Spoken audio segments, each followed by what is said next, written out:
ओम श्री सच्चिदानंद गुरु साईनाथ महाराज की जय। Sri Sai Satcharita, Chapter 7. Wonderful Incarnation, Behavior of Sai Baba, His Yogic Practices, His All-Pervasiveness and Mercy, Leper Devotees Service, Master Kapade's Plague Case, Going to Pandharpur. Wonderful Incarnation. Sai Baba knew all yogic practices. He was well versed in the 6 processes, including Dhauti, stomach cleaning by a moistened piece of linen, 3 feet in breadth and 22.5 feet in length, Khanda Yoga, that is separating his limbs and joining them again, and Samadhi, etc. If you think that he was a Hindu, he looked like a Yavan. If you think him to be a Yavan, he looked like a pious Hindu. No one definitely knew whether he was a Hindu or a Mohammedan. He celebrated the Hindu festival of Ram Navami with all due formalities and at the same time permitted the sandal procession of the Mohammedans. He encouraged wrestling bouts in this festival.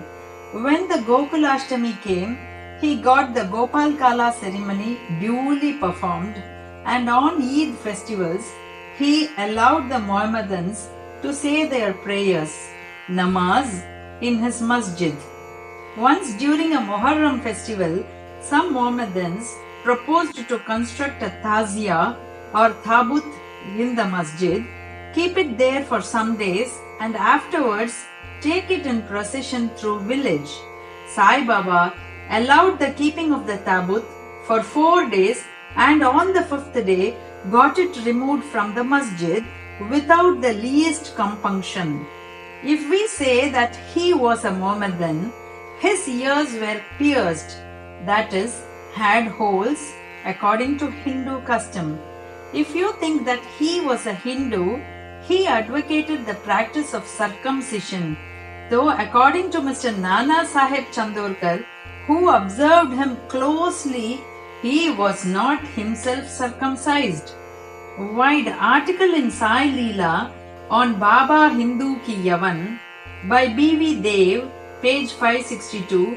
If you call him Hindu, he always lived in the masjid. If Mohammedan, he had always the duni, sacred fire there, and the following things which are contrary to Mohammedan religion, that is grinding on the hand mill, blowing of the conch and bells, oblation in the fire, bhajan, giving of food, and worship of Baba's feet by means of arghya, water, were allowed there. If you think that he was a Mohammedan, the best of Brahmins and Agnihotris, leaving aside their orthodox ways, fell prostrate at his feet. Those who went to make enquiries about his caste were dumbfounded and were captured by his darshan. So, none could definitely decide whether Sai Baba was a Hindu or a Mohammedan. This is no wonder, for he who completely surrenders himself to the Lord by getting rid of his egoism and body consciousness thus becomes one with him and has nothing to do with any questions of caste or nationality. Baba saw no difference between any 2 castes and even between beings. He took meat and fish with fakirs, but did not grumble when dogs touched the dishes with their mouths. Such a unique and wonderful incarnation was Sai Baba. On account of the merits in my past birth, I had the good fortune to sit at his feet and enjoy his blessed company. The joy and delight I derived therefrom was incomparable. In fact, Sai Baba was pure Anand and consciousness. I cannot sufficiently describe him His greatness and uniqueness. He who took delight at his feet was established in his own self. Many sannyasis, sadhaks, and all sorts of men aspiring for salvation came to Sai Baba.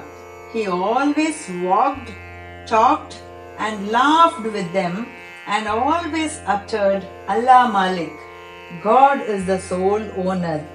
He never liked discussion or disputation.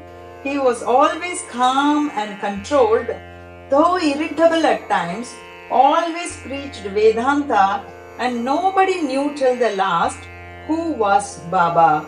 Princes and poor people were treated alike by him. He knew the inmost secrets of all, and when he gave expression to them, all were surprised. He was the repository of all knowledge, still he feigned ignorance. He also disliked honor. Such were the characteristics of Sai Baba. Though he had a human body, his deeds testified to his godhood. All people considered him as the God in Shirdi. Behavior of Sai Baba. Ignorant that I am, I cannot describe Baba's miracles. He got almost all the temples in Shirdi repaired. Through Tatya Patil, the temples of Shani, Ganapati, Shankar Parvati, village deity, and Maruti were put in order. His charity was also remarkable. The money he used to collect as dakshina was freely distributed, rupees 20 to some, rupees 15 or 50 to others every day. People were immensely benefited by having Baba's darshan. Some became hale and hearty. Wicked people were turned into good ones. Kushta, leprosy, was cured in some cases.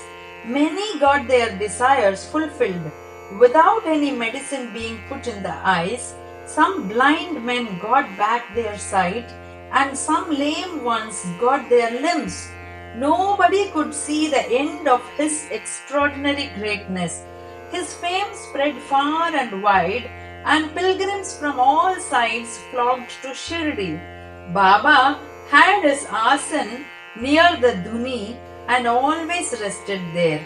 He sat there in meditation, sometimes without a bath. He used to tie a small white turban on his head and wear a clean dhotar round his waist and a shirt on his body. This was his attire in the beginning. He first practiced medicine in the village, examined patients and gave medicines. He was always successful, and he became famous as a Hakim, doctor. A curious case may be narrated here.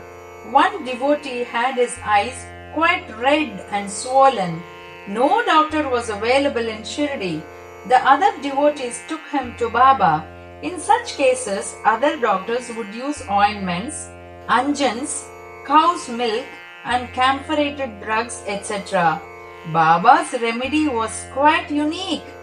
He pounded some biba, some carpus anacardium, that is marking nuts, and made 2 balls of them and thrust them on in each eye of the patient and wrapped a cloth bandage round them.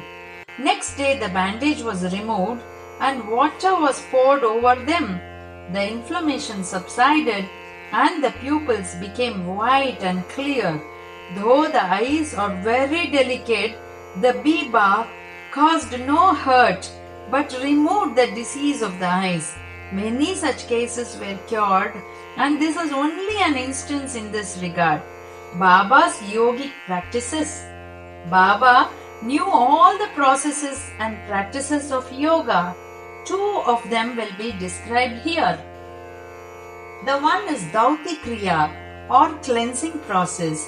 Baba went to the well near banyan tree at a considerable distance from the masjid every 3rd day, washed his mouth and had a bath. On one occasion, he was seen throwing up his intestines, cleaned them inside outside, and placed them on a jam tree for drying. There are persons in Shirdi who have actually seen this and who have testified to this fact. Ordinary dhauti is done by a moistened piece of linen, 3 inches broad, 22.5 feet long. This piece is gulped down the throat and allowed to remain in the stomach for about half an hour for being reacted there and then taken out.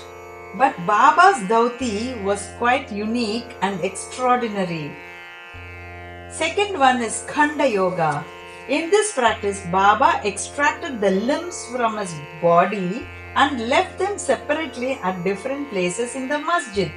Once, a gentleman went to the masjid and saw the limbs of Baba lying at separate places. He was much terrified. He first thought of running to the village officers and informing them of Baba being hacked to pieces and murdered. He thought that he would be held responsible as he was the first informant and knew something of the affair. So he kept silent. But next day, when he went to the masjid, he was very much surprised to see Baba hale and hearty as before. He thought that what he had seen the previous day was only a dream. Baba practiced yoga since his infancy and nobody knew or guessed the proficiency he attained. He charged no fees for his cures, became renowned and famous by virtue of his merits, gave health to many a poor and suffering person. This famous doctor of doctors cared not for his interests, but always worked for the good and welfare of others, himself suffering unbearable and terrible pain many a time in the process. One such instance I give below, which will show the all-pervasive and most merciful character of Sai Baba. Baba's all-pervasiveness and mercy. In the year 1910, Baba was sitting near the Dhuni on Diwali and warming himself. He was pushing firewood into the Dhuni, which was brightly burning. A little later, instead of pushing logs of wood, Baba pushed his arm into the Dhuni. The arm was scorched and burnt. This was noticed by the errand boy Madhav and also by Madhav Rao Deshpande, Shama.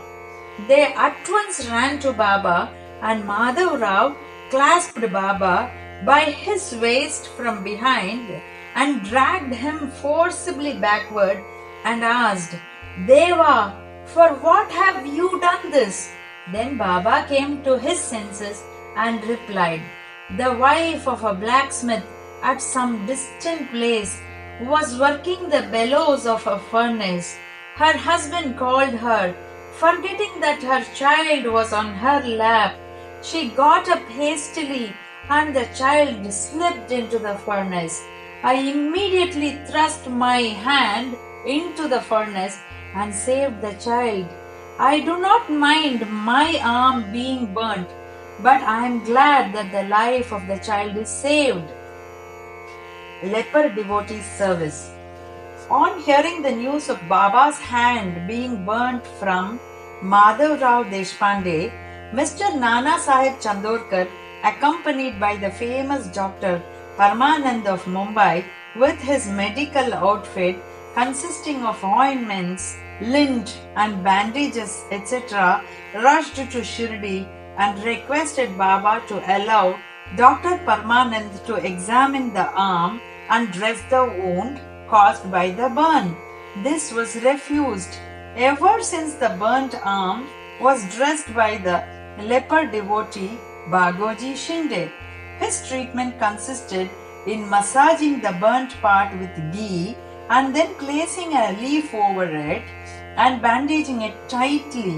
Mr. Nana Sahib Chandorkar solicited Baba many a time to unfasten the bandages, get the wound examined, dressed and treated by Dr. Parmanand with the object that it may heal fast.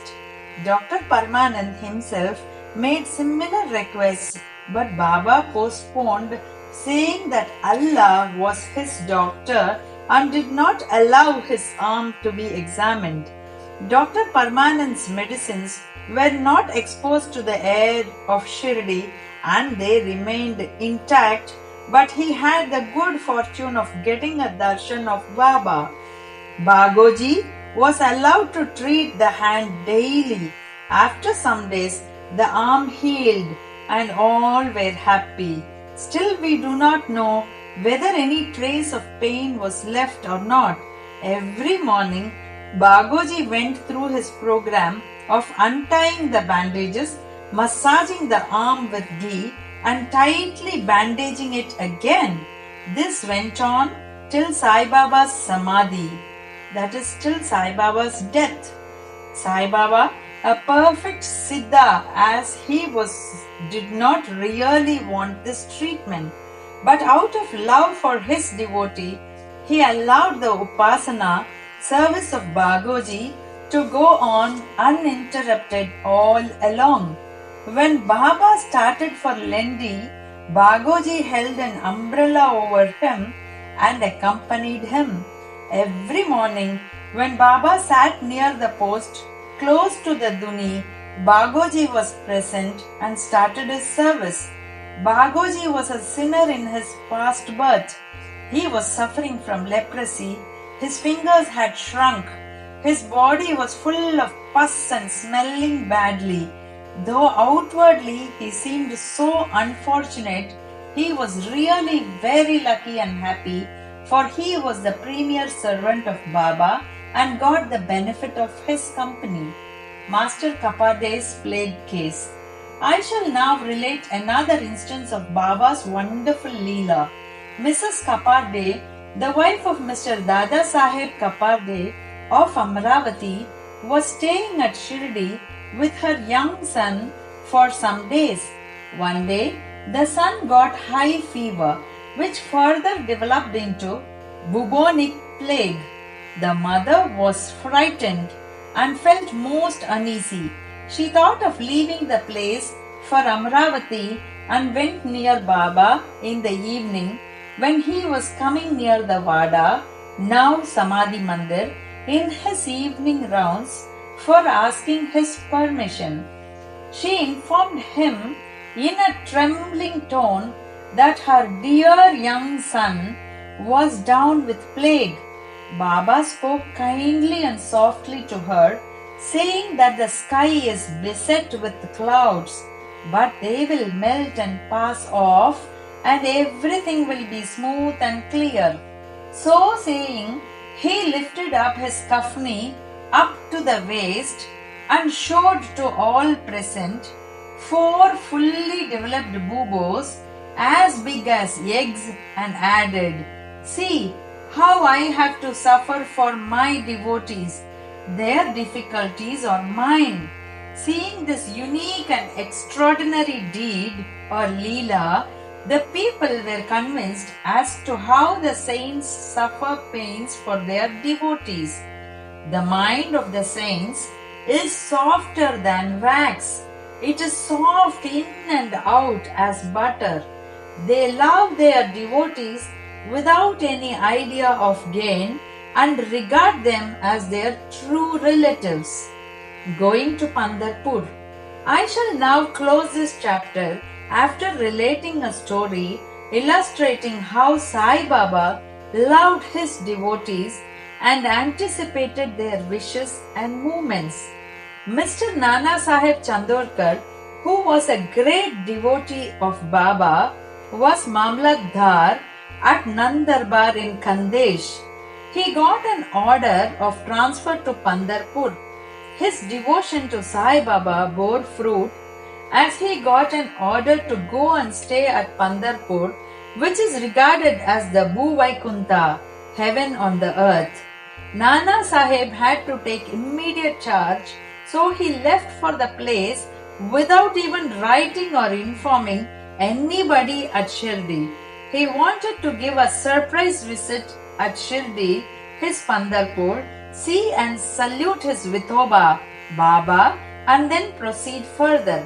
Nobody knew of Nana Sahib's departure for Shirdi, but Sai Baba knew all about this as his eyes were everywhere, omniscient. As soon as Nana Sahib approached Nimgaon, a few miles from Shirdi, there was a stir in the masjid at Shirdi. Baba was sitting and talking with Malsapati, Appa Shinde, and Kashiram when he at once said, "Let us all four do some bhajan.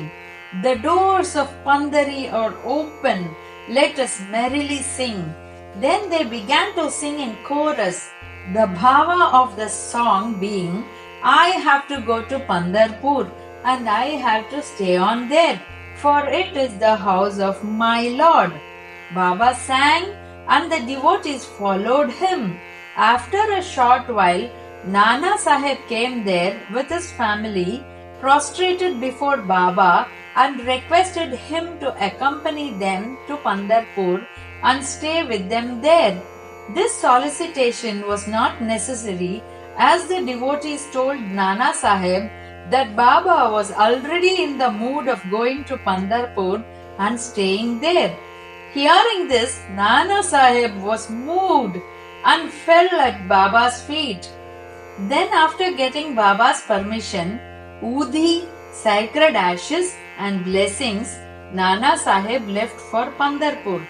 There is no end to Baba's stories. But let me now make a halt here, reserving for the next chapter other topics such as importance of human life, Baba's living on alms, Baijabai's service, and other stories. Bow to Sri Sai. Peace be to all. Om Shri Sachidananda Guru Sainath Maharaj ki Jai.